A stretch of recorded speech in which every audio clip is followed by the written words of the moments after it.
Bonjour à tous, bienvenue pour ce nouveau voyage culturel. Le Culture Mag vous fait découvrir aujourd'hui une artiste peu conventionnelle, une arabe israélienne pour qui l'olive devient non seulement source d'inspiration, mais aussi technique de peinture. Vous verrez comment. Puis quand Matisse tisse, une exposition est dédiée aux tapisseries du célèbre peintre Henri Matisse. Et enfin, le duo Jazzy Tal Italie va vous envoûter. Elles seront avec nous sur le plateau et vous offriront un live rien que pour vous.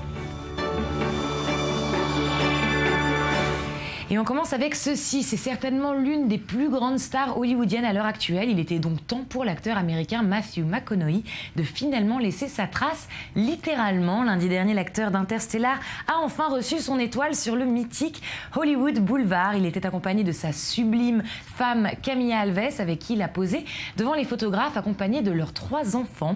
Le réalisateur Christopher Nolan est monté sur l'estrade pour honorer son acteur principal face à une audience en délire, ravi que l'acteur texan reçoive les honneurs qu'il mérite.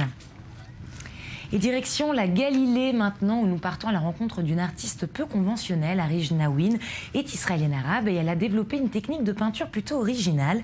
Elle peint à l'huile d'olive, technique qui met en avant son identité, et c'est un récit de David Gombin. Si Arij Naween part à la cueillette aux olives, ce n'est pas pour en faire des conserves. Israélienne arabe, originaire de la ville de Nazareth, cette jeune artiste a développé une technique de peinture bien à elle.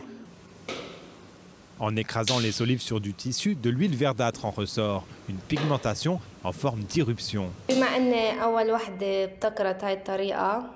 Sachant que je suis la première à utiliser cette méthode, spécialement depuis que la matière première nous représente, nous et notre héritage, je n'entends pas m'arrêter là. Je vais continuer mes expérimentations, mélanger l'huile à d'autres couleurs sans arrêt. Je vais continuer de développer cette technique. L'olive, un choix pas tout à fait anodin. Symbole de l'agriculture arabe dans la région, il représente jusqu'à 20% de la production agricole palestinienne. Dans le travail d'Arij Naween, le pigment est aussi important que la peinture en soi pour faire passer un message forcément politique. J'ai choisi les olives car les oliviers sont considérés comme l'or vert de la Palestine. Ça constitue le gagne-pain de nombreuses familles palestiniennes et ça symbolise notre identité, notre loyauté à notre terre et notre ténacité face à l'occupation. Je voulais créer des œuvres d'art avec cet arbre important. Des œuvres qui reprennent des classiques de l'imagerie populaire arabe, le dôme du rocher, une vieille dame voilée ou encore un homme adossé à un arbre. L'art en porte-voix de la politique. Je veux montrer au monde que nous avons des capacités à créer, des énergies créatrices. Je veux aussi que le monde entende parler de notre cause, pas seulement par la politique et les politiciens, mais aussi grâce à l'art et grâce à mes dessins. Mes dessins symbolisent notre cause. Des œuvres engagées qui seront présentées à l'occasion de la première exposition personnelle d'Arij Naween dans la ville de Jéricho dès le mois prochain. Bill Cosby, de nouveau sur le devant de la scène, mais pas forcément pour de bonnes raisons. L'acteur de 77 ans, qui a connu son heure de gloire dans les années 80, est la cible d'accusations graves. Sandy Fortis, vous êtes venu nous en parler, mais avant d'aborder le sujet, est-ce qu'on peut rappeler très rapidement à nos téléspectateurs qui est Bill Cosby? S'il existe des gens qui ne connaissent pas Bill Cosby. Alors bon, évidemment, pour les plus jeunes, c'est un peu compliqué. Vous l'avez dit, il était surtout incontournable dans les années 80. À l'époque, c'était un peu le papa de l'Amérique. Il a joué dans plusieurs sitcoms, notamment le Cosby Show. Il a incarné le rôle d'un père de famille adorable et surtout plein d'humour. Il s'appelait Cliff Huxtable. Voici un petit extrait, histoire de vous rafraîchir la mémoire. Now let me get this straight. You say that the stork carries over, puts the baby in the bassinet, and the mother is real big because she eats a lot of food. You got it. I see.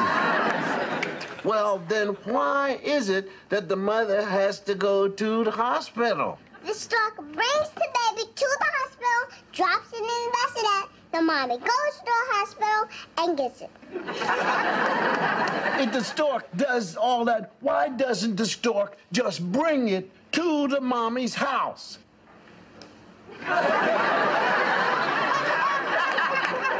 Because it's too far, his wings will get tired. bah ça nous replonge en enfance tout ça. Il faut dire que le temps a passé, sa notoriété aussi. Hein. Effectivement, ça fait plusieurs années qu'il tente un comeback. Une nouvelle série familiale devrait prochainement être diffusée sur la chaîne NBC, mais son passé le rattrape. D'anciennes accusations de viol viennent de ressortir. Alors tout a commencé il y a quelques semaines.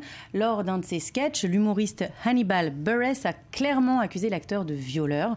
Alors ça avait fait évidemment polémique, ce qui a mené son ancienne protégée, l'actrice Barbara Bowman, à briser le silence et à, elle aussi, faire des révélations choc dans le Washington Post sur de multiples abus sexuels, des accusations qui ont été également portées par d'autres femmes. Alors il faut dire que ce n'était pas la première fois que Bill Cosby avait été la cible de telles accusations. En 2004, l'acteur avait été poursuivi par Andrea Constant pour également abus sexuels.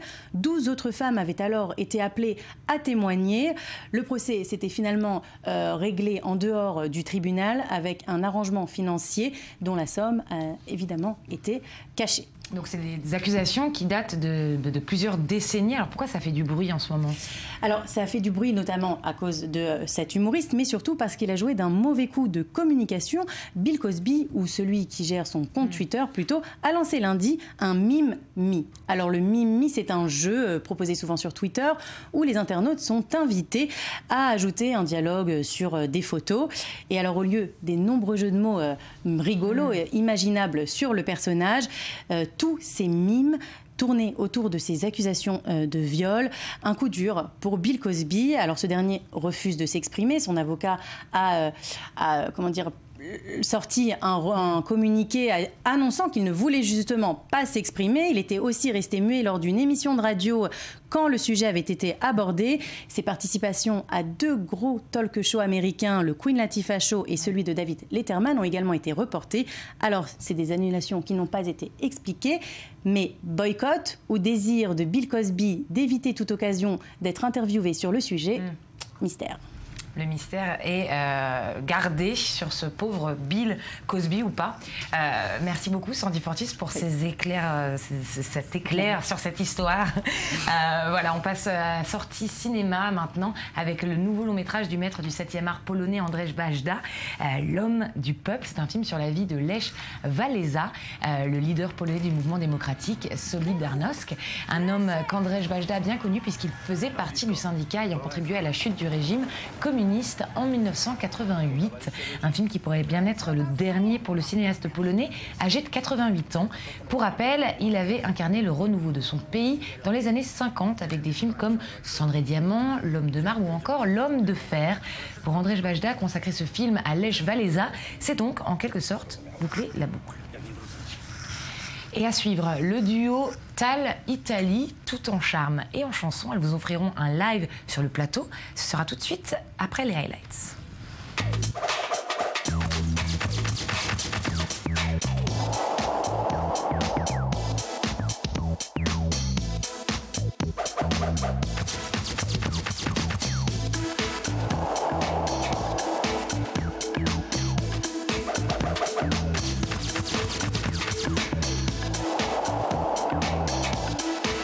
On connaît Matisse le peintre, Matisse le découpeur, mais il y avait aussi Matisse le tapissier. Fils de tisserand, le célèbre artiste s'était essayé à la tapisserie. Une inspiration de toujours, le métier à tisser fut en effet le thème de son premier tableau. Avec Tissé Matisse, le musée du Cateau-Cambrésis, ville natale du peintre, rend hommage à cette partie de son travail. Pour la première fois, toutes les tapisseries de Matisse y sont rassemblées. On y découvre ses premiers travaux, des tissus dont les couleurs et les motifs ont bercé la vie de l'artiste, mais aussi les différents textiles des 4 coins du monde, notamment de Tahiti, qui ont eu sur lui une influence durable.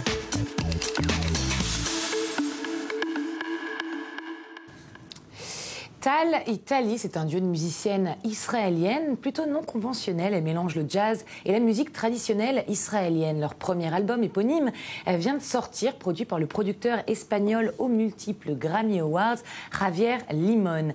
Tal-Italie sont avec moi dans le studio. Bonjour mesdames. C'est extrêmement excitant ce premier album. Où est-ce qu'on peut le trouver et comment il est accueilli cet album? L'album est sur iTunes, Amazon et tous les gros sites de musique en ligne. Et évidemment, notre CD se vend en boutique également. Oui, c'est vrai qu'il semblerait que ces derniers temps, c'est plutôt difficile de les trouver, ces copies physiques. Je vais juste, pour que le public soit sûr, c'est Tal et Tali. C'est ça.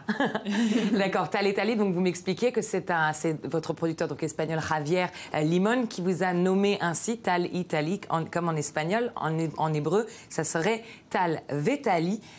Comment vous qualifiez votre musique? C'est du jazz, c'est de la musique traditionnelle, c'est les deux, c'est une pizza de musique?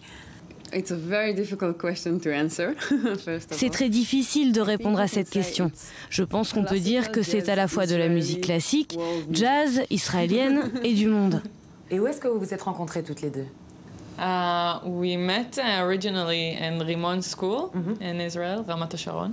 À la base, on s'est rencontrés à l'école Rimon, à Ramat HaSharon, en Israël. On n'avait pas beaucoup de cours en commun, donc on ne se connaissait que de vue. On est vraiment devenus amis et on a commencé à travailler ensemble à l'école de musique Berklee, à Boston, où on a toutes les deux suivi des cours. En fait, je crois même que c'est depuis le jour des auditions. On était toutes les deux nerveuses et on a commencé à sympathiser ce jour-là. Et puis on a toutes les deux été acceptées et on a choisi de se mettre en binôme dès qu'on devait présenter des projets à deux en classe. C'était très sympa de travailler ensemble et puis ça a abouti à ce projet en dehors de l'école. Donc l'alchimie était présente dès le départ en fait entre toutes les deux. Oui, oui, tout à fait. Vous faites partie d'un documentaire qui s'appelle Promesas de Tierra, donc de ce producteur Javier Limón dont on parlait, qui a beaucoup de Grammy Awards. Comment vous l'avez rencontré? Comment c'était de faire partie de cette expérience? On l'a rencontré à Berkeley. C'était notre professeur. On avait un orchestre en classe. Et à chaque fois, il venait à côté de nous. Il jouait de la guitare et nous demandait « Qu'est-ce que c'est ?» Et puis il nous a invités à enregistrer une chanson, puis une autre, puis une autre. Et nous nous sommes retrouvés à enregistrer un album. Nous nous sommes beaucoup investis dans ce projet. Alors en ce moment, vous collaborez avec l'orchestre andalou d'Ashkelon dans un projet sponsorisé par l'Institut de musique méditerranéenne de la très célèbre école de musique de l'Université de musique, la Berklee, que vous mentionniez tout à l'heure. En quoi ça consiste, cette collaboration? Tom Cohen, le directeur musical, nous a demandé si nous voulions y participer. La série s'appelle « Les voix de l'opéra ». Nous ne sommes pas des chanteuses et nous n'avons aucun lien avec l'opéra. Mais l'idée était de combiner de la musique classique occidentale avec de la musique classique arabe. C'était un challenge pour nous, mais c'était très amusant de prendre des morceaux de musique classique et de faire les arrangements, avec Tom Cohen bien sûr, sur des tons de musique arabe et vice-versa. C'est un peu comme une combinaison des deux mondes. Alors, quand je faisais des recherches sur toutes les deux, je me suis aperçue de photos où vous teniez des instruments assez particuliers. Comment vous avez été initiée à ces instruments? Je ne sais pas si on va pouvoir les voir en images, mais on voit des flûtes avec des formes complètement étranges.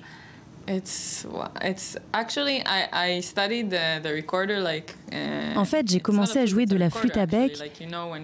Vous savez, c'est comme quand vous êtes en 6e et vous devez jouer de la flûte en plastique au son assez énervant. C'est le même genre d'instrument. J'ai simplement continué d'en jouer. Et en réalité, c'est vraiment un instrument très intéressant.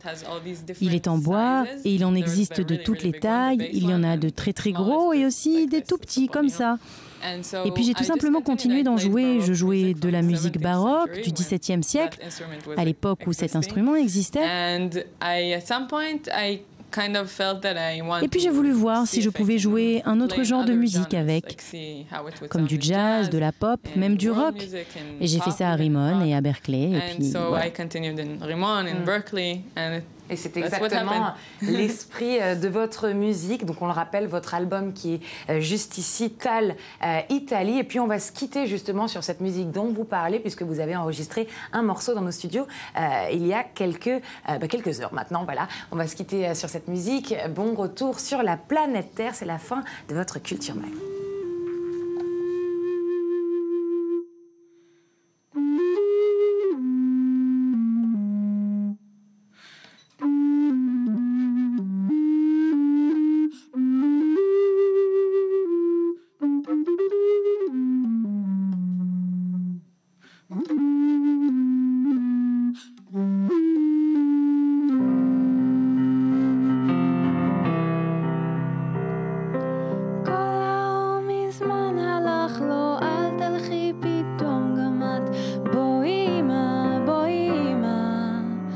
תשבי איתי מעט.